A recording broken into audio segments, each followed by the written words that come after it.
पुण्यात्मा परमेश्वर कबीर जी भी कहते हैं कि गुरु गोविंद कर जानियो रहियो शब्द समाए, मिले जब दंडवत बंदगी, नहीं तो पल पल ध्यान लगावे।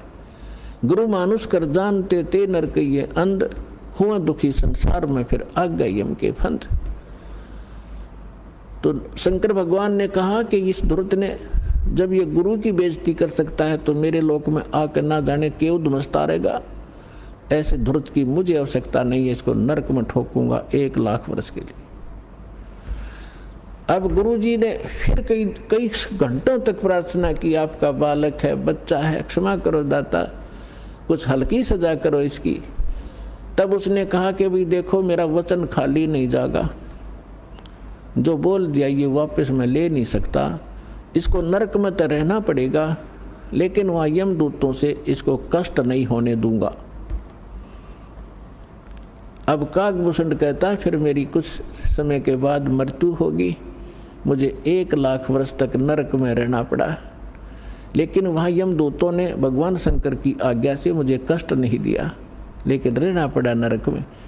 अब उदाहरण के लिए दास आपको सुनाता है कि जैसे कोई वर्तमान सरकार का मंत्री है और मंत्री का कोई मित्र है, उसकी किसी कारण से जेल हो जाती है, तो वो मंत्री उसको जेल से नहीं छुड़वा सकता। वहाँ के कर्मचारी अधिकारियों को, जेल सुप्रिटेंडेंट को कह देगा कि इसको कुछ नहीं कहना है, तो रहेगा जेल में, लेकिन वहाँ वो उसको सज़ा कुछ नहीं, उसको दिक्कत कुछ नहीं करेंगे। तो वह सज़ा तो होएगी, वह दिक्कत हो या ना हो, कहने का भाव ये। तो फिर ये काकभूषण क्या बताता है कि उसके बाद मैं 1 लाख वर्ष यम उस नरक न भोगे के फिर मेरा जन्म हुआ। तो एक लोम उस समय मेरा भक्ति बीज गिर गया, वो उस जन्म में, उससे पहले मेरा भक्ति बीज पड़ा नहीं था।